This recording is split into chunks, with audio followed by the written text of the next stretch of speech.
साथियों नमस्कार, आप सभी का बहुत बहुत स्वागत है हमारे इस वीडियो में। दोस्तों सबसे पहले मैं आपको बता दूं कि कुछ साथियों का कमेंट आता है कि वीडियो साफ नहीं दिखाई दे रहा है। तो आपको मैं बता दूं, आप सबसे पहले वीडियो की जो क्वालिटी है वो 360 पिक्सल कम से कम ज़रूर कर लीजिएगा, ठीक है। सेटिंग में आप वीडियो पे आइकन में दिख रहा होगा, वहाँ से जैसा कि आप लोग सभी लोग उससे परिचित हैं, क्वालिटी आप लोग बढ़ा लीजिएगा, 360 एटलीस्ट कर लीजिएगा ताकि आपको फ्रेश दिखाई दे, ठीक है। उसके बाद में चलिए हम लोग पिछले वीडियो में इस सीरीज़ में जो व्याख्या के साथ हम लोग प्रश्नों को देख रहे थे, तो हम लोग 85 क्वेश्चन देखे थे। 86 नंबर से आगे का क्वेश्चन हम लोग देखेंगे। साथियों मैं आपको बता दूं, एग्ज़ाम के पहले तक आपके जितने भी सिलेबस से जितने भी प्रश्न पूछे जा सकते हैं, आपके सिलेबस को कवर करते हुए मैं सारे चीज़ को रिसर्च करते हुए PYQ के माध्यम से या और भी प्रश्नों के माध्यम से जैसा भी होगा आप अब साथ निभाइए। मैं अपना वादा निभाऊँगा और आपको जितने भी सिलेबस से, जितने भी टॉपिक से, जितने भी प्रश्न पूछे जा सकते हैं, सभी तरह का प्रश्न आपको हमारे इस चैनल पे देखने को मिलेगा। तो चलिए समय ना गंवाते हुए हम लोग वीडियो को देख लेते हैं। द्वादश स्वर मूर्छना का आविष्कार किसने किया? दोस्तों द्वादश स्वर मूर्छना का आविष्कार मतंग ने किया था, ठीक है। और द्वादश स्वर मूर्छना के बारे में थोड़ा सा हम लोग व्याख्या देख लेते हैं। व्याख्या से होता क्या है कि एक प्रश्न से रिलेटेड कई सारे प्रश्नों को हम लोग एक ही प्रश्न के माध्यम से समझ लेते हैं। देखिए, द्वादश स्वर मूर्छना का आविष्कार मतंग मुनि ने किया था, ठीक है। मतंग मुनि द्वारा 5वीं शताब्दी के आसपास रचित महत्वपूर्ण ग्रंथ बृहदेशी से पता चलता है कि उस समय तक लोग रागों के बारे में जानने लगे थे। आपको मैं बता दूं कि सर्वप्रथम रागों का उल्लेख बृहदेशी ग्रंथ में मिलता है, मतंग के द्वारा जो लिखा गया है, ठीक है। लोगों द्वारा गाए बजाए जाने वाले रागों को मतंग मुनि ने देसी राग कहा और देसी रागों के नियमों को समझने हेतु बृहदेशी ग्रंथ की रचना किया गया है, ठीक है। अगला हम लोग क्वेश्चन देख लेते हैं। ऑडव जाति में कितने स्वर होते हैं? दोस्तों ऑडव का मतलब होता ही है 5, ठीक है। इसमें कुछ समझने का है भी नहीं, फिर भी हम लोग आपको मैं बता दूं कि 7 स्वरों का जो समूह होता है उसे संपूर्ण बोलते हैं, ठीक है, और इसको साडव बोलते हैं। चलिए अगला क्वेश्चन हम लोग देख लेते हैं। पूर्वांग प्रधान राग, इसमें से जो ऑप्शन के हिसाब से हम लोग को देखना है, ठीक है। ये जो दिया हुआ है देशकार, हिंडोल, बसंत और ये भूपाली, इसमें से हम लोग को देखना कि इसमें से पूर्वांग प्रधान क्या होता है, ठीक है। आपको पिछले वीडियो में बताया था सा से लेकर के सा, रे, ग, म, प, ध और नी, ये जो 7 स्वर हैं, यहाँ तक के जो स्वर होते हैं, ठीक है, इनको पूर्वांग माना गया है, पूर्वांग, ठीक है। और यहाँ से प से लेकर के ध तक, हालांकि म भी इंक्लूड है, ठीक है। अर्धोदशक स्वर इसको इसलिए बोला जाता है कि कभी कभी पूर्वांग में भी म को काउंट किया जाता है रागों के चलन के हिसाब से, और कभी कभी उत्तरांग में भी। तो जो हम लोग का पूर्वांग है वह भूपाली राग के अंतर्गत भी आता है, ठीक है। राग भूपाली को पूर्वांग प्रधान राग कहा जाता है। इस राग का थाट कल्याण है और संप्राकृतिक राग दोस्तों देशकार है। जाति ऑडव, वादी संवादी ग और ध। भूपाली का गधा होता है, ठीक है, तथा गायन समय रात्रि का प्रथम प्रहर होता है। दोस्तों पूर्वांग के जितने भी राग होते हैं वो दोपहर से लेकर के रात्रि के 12 बजे के पहले तक गाए जाते हैं। इस राग का चलन मुख्यतः मंद्र और मध्य सप्तक के प्रहर के हिस्से से होती है। इस राग में ठुमरी नहीं गाई जाती है, मगर बड़ा ख्याल, छोटा ख्याल, तराना आदि गाया जाता है। दोस्तों एक पॉइंट आप लोग ध्यान रखेंगे, इसमें ठुमरी नहीं गाई जाती है, ठीक है। अगला क्वेश्चन हम लोग देख लेते हैं। जय जयवंती किस श्रेणी का राग है?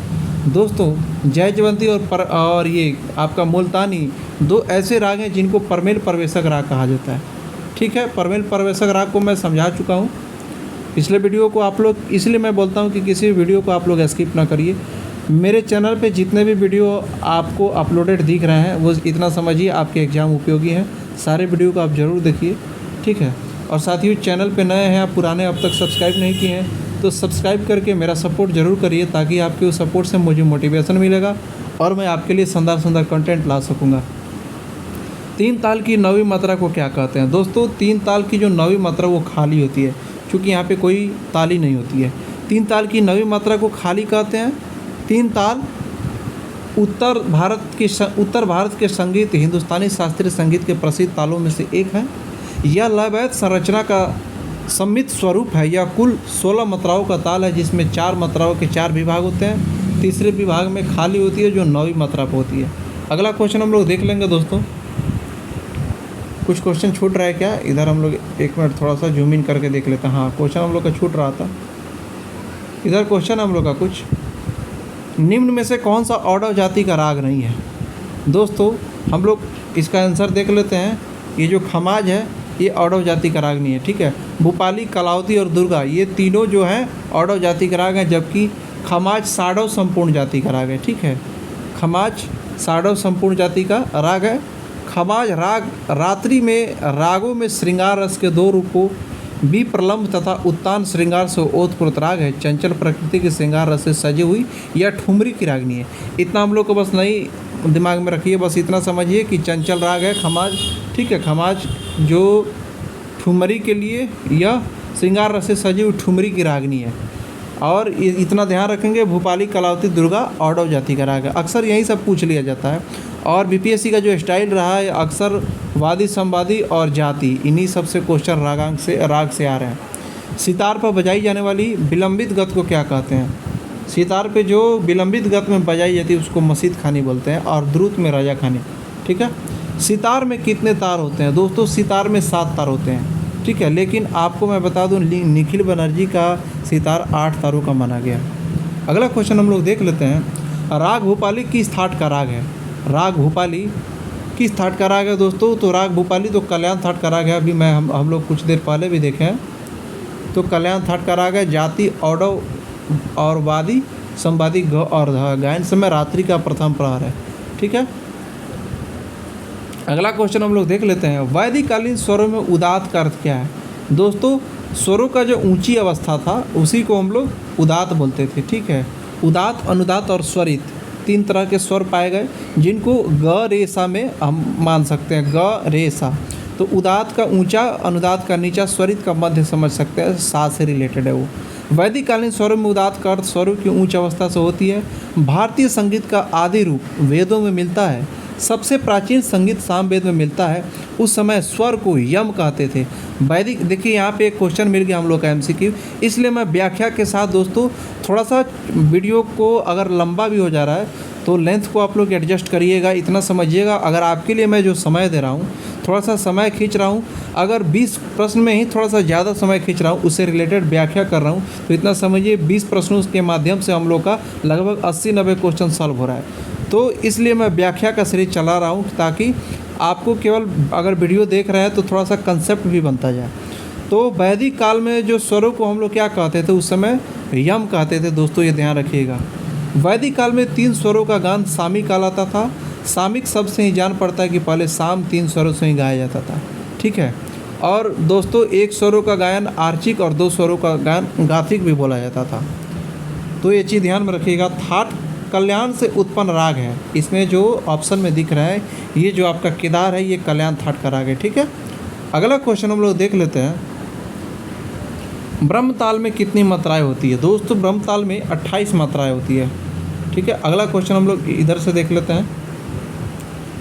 प्राचीन शुद्ध गंधार को आधुनिक स्वर व्यवस्था में क्या कहते हैं? प्राचीन शुद्ध गंधार को आधुनिक स्वर व्यवस्था में क्या कहते हैं? जो प्राचीन का शुद्ध गंधार था, आधुनिक में वह कोमल का है। उद्गाता किस गान से संबंध है?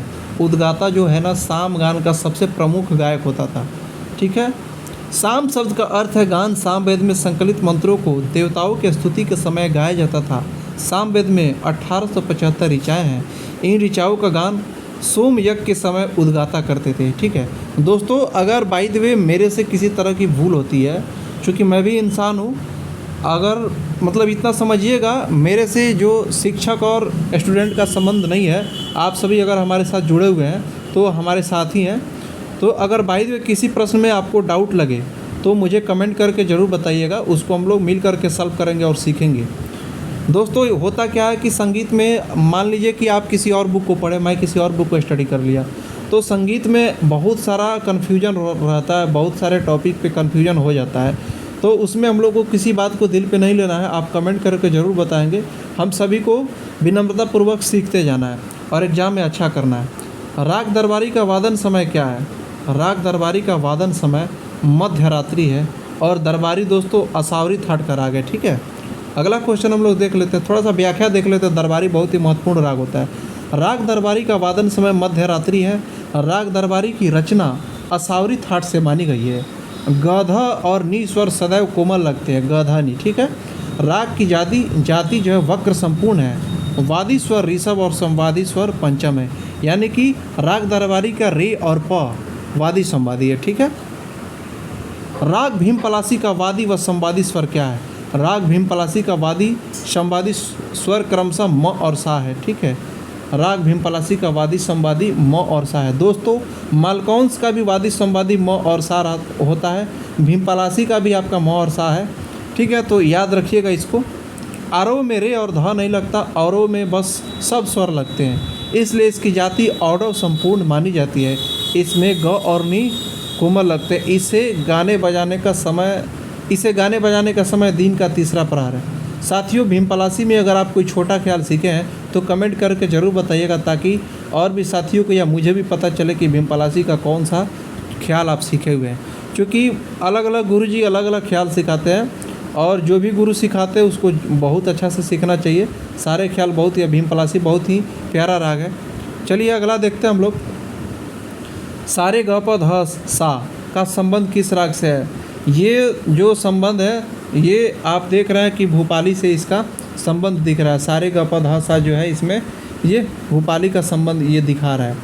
सारे ग प ध सा का संबंध भूपाली राग से। इस राग का चलन मुख्यतः मंद्र और सप्तक के प्रतहन हिस्से में होती है। इस राग का थाट कल्याण है, भूपाली का थाट कल्याण है, म और नि वर्जित होता है साथियों, इसलिए ऑडव इसकी जाति होती है। वादी संवादी गध और देशकार इसका संप्रकृतिक राग है, ध्यान रखेंगे। आप देख रहे होंगे कि बहुत सारा रिपीटेड क्वेश्चन मिल रहा है साथियों। इतना समझिए कि PYQ जो क्वेश्चन होता है उससे बहुत सारे क्वेश्चन आपको उसी पैटर्न पे देखने को मिल जाते हैं।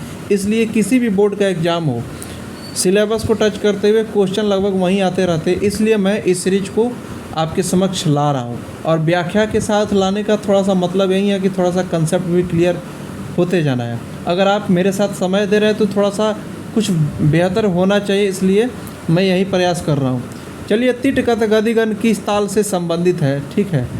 तो ये तो तीव्रा का स्वरूप दिख रहा है, थोड़ा सा व्याख्या देख लेते हैं। तिट कत गदिगन 4 ताल तीव्रा ताल और सूल ताल से संबंधित है, ठीक है।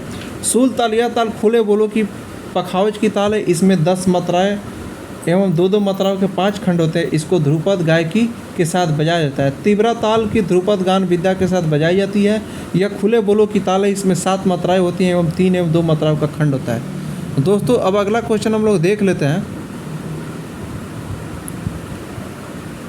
पंडित बलराम पाठक किस वाद्य के साथ उनका संबंध था? तो बलराम पाठक जो थे ना वो सितार बजाते थे। बलराम पाठक का जन्म 5 नवंबर 1926 को उत्तर प्रदेश के बलिया में हुआ था। दोस्तों एक ट्रिक याद रखेंगे, ब से बलिया ब से बलराम, ठीक है। तो थोड़ा सा इसको हम लोग समझते हुए आगे बढ़ रहे हैं। इन्हें वर्ष 1989 में संगीत नाटक अकादमी पुरस्कार से सम्मानित किया गया। देखिए दोस्तों व्याख्या पढ़ने से ये फ़ायदा हुआ कि बलराम पाठक तो मतलब कि सितार से संबंधित थे, उनका घर उत्तर प्रदेश बलिया में हुआ है, और जन्म भी पता चल गया 5 नवंबर 1926 को हुआ था। 1989 में इनको संगीत नाटक अकादमी पुरस्कार से सम्मानित भी किया गया था, ये भी पता चल गया। और इनकी जो मृत्यु हुई 15 फरवरी 1991 को नई दिल्ली में निधन हो गया था। तो आप देख रहे हैं कि एक क्वेश्चन के माध्यम से, व्याख्या के माध्यम से हम लोग 4-5 क्वेश्चन देख रहे हैं। तो अगर 25 क्वेश्चन का सीरीज अगर चल रहा है एक वीडियो में, तो इतना समझिए 80, 90, 100 के आसपास हम लोग प्रश्न को देख रहे हैं। कंसेप्ट बिल्डअप करते हुए मैं आपको बेहतर प्रयास कर रहा हूँ कि आपको एग्ज़ाम में बेहतर कुछ किया जाए। भरत ने कितने ग्राम माने हैं? दोस्तों भरत ने 2 ही ग्राम माने हैं, क्योंकि उन्होंने गंधार ग्राम की चर्चा नहीं किया। उनको गंधार ग्राम को स्वर्गवासी बताया गया है। और भरत का जो नाट्य शास्त्र है उसमें 6 अध्याय है, ठीक है, जिसमें 28 से 33 का जो अध्याय है वो संगीत का अध्याय रहा है। आइए अगला क्वेश्चन देखते हैं। पंचम सवारी ताल में कितनी मात्राएं होती है? पंचम सवारी ताल दोस्तों 15 मात्राएं की ताल है, ठीक है। अगला क्वेश्चन हम लोग देख लेते हैं। कौन सा राग मल्हार का प्रकार नहीं है? तो कौशिक कान्हड़ा जो है ये मल्हार का प्रकार नहीं है। चरजू, मेघ, रामदासी ये सभी मल्हार के प्रकार है, संप्रकृतिक के आसपास है, ठीक है। किस राग में ग एवं नी महत्वपूर्ण स्वर है? ये जो ऑप्शन दिया हुआ है, ऑप्शन के हिसाब से बताना है कि ग और नी महत्वपूर्ण स्वर है। तो इसका आंसर बिहाग हो जाएगा। थोड़ा सा हम लोग व्याख्या देख लेते हैं। बिहाग राग में ग एवं नी महत्वपूर्ण स्वर है। बिहाग राग बिलावल थाट से उत्पन्न होता है। इसके आरोह में रे और ध नहीं लगते हैं और आरोह में सातों स्वर लगते हैं, इसलिए इसकी जाति औडव संपूर्ण मानी जाती है। इसमें सब स्वर शुद्ध लगते हैं। कुशल संगीतज्ञ बड़ी कुशलता से इस राग में तीव्र म का भी प्रयोग करते हैं। इसका वादी स्वर ग और संवादी स्वर नी माना जाता है, यानी कि बिहाग का वादी संवादी क्या है, ग नी। ठीक है। राग मलकौंस का वादी व संवादी दोस्तों मैं पिछले वीडियो में अभी इसी वीडियो में बता चुका हूँ, मौसा है। ठीक है। अगला क्वेश्चन हम लोग देख लेते हैं। मिजराब का प्रयोग किस वाद्य के लिए किया जाता है? दोस्तों मिजराब सितार के साथ प्रयोग किया जाता है। ठीक है। और इसराज के साथ गज। अगला क्वेश्चन हम लोग देख लेते हैं। सितार के लिए बहुत ही प्रसिद्ध एक कलाकार हुए पंडित रविशंकर, जो मैहर घराने से संबंधित है। रजा खानी गत किस ताल में बजाई जाती है? रजा खानी गत किस ताल में बजाई जाती है? रजा खानी गत 3 ताल में बजाई जाती है दोस्तों।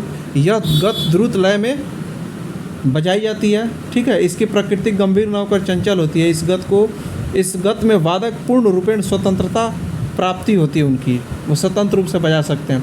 सप्तक में कितने स्वर होते हैं? सप्तक में 7 स्वर होते हैं दोस्तों। ठीक है। अगला क्वेश्चन हम लोग देख लेते हैं। राग ललित किस थाट का राग है? राग ललित मारवा थाट का है। ठीक है। अगला क्वेश्चन देख लेते हैं। प्रथम भारत रत्न संगीतज्ञ हैं। सबसे पहले संगीत के क्षेत्र में एम.एस. सुब्बलक्ष्मी को भारत रत्न दिया गया था। दोस्तों कुल अब तक 6 भारत रत्न हुए हैं संगीत के क्षेत्र में। ठीक है।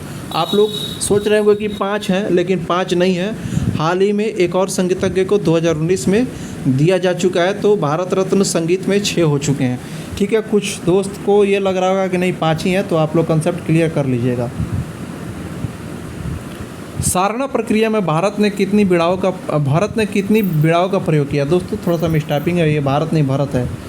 तो सारणा प्रक्रिया में भारत ने 2 बिड़ाओं का प्रयोग किया था। एक बिड़ा का क्या नाम था? एक का नाम था ध्रुव। ठीक है। और एक का नाम था अध्रुव, जिसको चल और अचल बिड़ा भी कहा गया था। ठीक है। अगला क्वेश्चन हम लोग देख लेते हैं। नाट्य शास्त्र के रचयिता कौन है? ये तो बहुत ही सिंपल क्वेश्चन है। भारत नाट्य शास्त्र के रचयिता हैं। ठीक है। 1 मिनट इसमें थोड़ा सा व्याख्या देख लेते हैं। नाट्य शास्त्र के रचयिता भरत मुनि है। इस ग्रंथ को पंचम वेद भी कहा जाता है। दोस्तों नाट्य शास्त्र को पंचम वेद भी कहा जाता है, ध्यान रखिएगा। यह ग्रंथ भरत मुनि से नाट्यवेद के बारे में पूछे जाने वाले साधुओं और नाट्यवेद होना चाहिए दोस्तों, और भरत मुनि के बीच एक संवाद के रूप लिखा गया है। इस ग्रंथ में नाटक के कुल 15 प्रकारों का वर्णन किया गया है। नाटक के 15 प्रकारों का वर्णन किया गया। इस ग्रंथ में अभिनय के 4 पहलू, ये बहुत ही इंपॉर्टेंट बात है।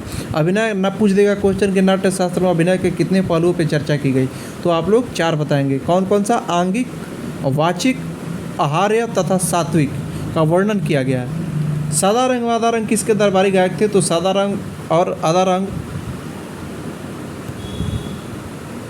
1 मिनट दोस्तों थोड़ा सा टेक्निकल इशू आ गया था, स्क्रीन से गायब हो गया था क्वेश्चन। चलिए हम लोग फिर से देख लेते हैं, कोई दिक्कत नहीं।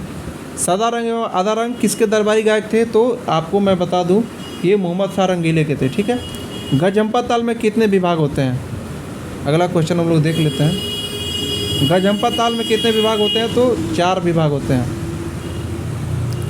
साथियों संसाधन का थोड़ा सा अभाव है, मैं उसी के साथ आपको प्रतिदिन कंटेंट दे रहा हूँ। अगर आपका सपोर्ट मिला तो संसाधन भी जल्द ही ठीक कर लिया जाएगा। तो चलिए, गामा धा, ये जो स्वरूप दिखाई दे रहा है गामा धा, धा पा गामा रे रे सा। ठीक है। यह स्वर समूह किस राग से है? तो इसका आंसर हो जाएगा भैरव। ठीक है। थोड़ा सा फटाफट कर लेते हैं हम लोग क्वेश्चन। तबला किस वर्ग का वाद्य है? इसमें कुछ समझाने का है नहीं, अवनत वाद्य है। अगला क्वेश्चन हम लोग देख लेते हैं। उत्तर भारतीय संगीत में कितने थाट हैं? तो 10 थाट हैं। कैसे हैं? इस सारे पिछले वीडियो में बताया गया है। ओंकारनाथ ठाकुर कौन से ग्रंथ लिखे? ओंकारनाथ ठाकुर प्रणव रंग इसको कहा जाता था, प्रणव भारती लिखे हैं। सारंगी किस वर्ग का वाद्य है? दोस्तों सारंगी किस वर्ग का वाद्य है, आप बताएं। सारंगी तत्व वर्ग का वाद्य है। ठीक है। अगला क्वेश्चन हम लोग देख लेते हैं। राग मधुवंती में ऋषभ एवं धैवत कोमल करने पर किस राग की स्वरावली प्राप्त होती है? तो इसका मधुवंती में ऋषभ एवं धैवत को जब कोमल करेंगे तो ये मुल्तानी का स्वरूप ले लेता है। और मधुवंती दोस्तों तोड़ी थाट का है। ठीक है, ध्यान रखेंगे, तोड़ी थाट का है। मधुवंती का वादी संवादी आप लोग कमेंट में जरूर बताएंगे। नाद की तारता किस पर निर्भर करती है? नाद की तारता किस पर निर्भर करती है? आवृत्ति पर। ठीक है। नाद के बारे में भी मैं बहुत ही डिटेल में बता चुका हूँ। तो साथियों इस सीरीज में हम लोग PYQ इतना देखें और जल्दी ही मिलते हैं नेक्स्ट वीडियो में और भी शानदार प्रश्नों के साथ। आप निश्चिंत होकर के आप मेरा सपोर्ट करिए। आपको एग्ज़ाम के पहले तक बहुत सारा शानदार प्रैक्टिस मैं करा दूंगा। आप एग्ज़ाम देने जाएंगे उस समय आपको फील होगा कि आपके लिए मैं कितना मेहनत किया हूँ।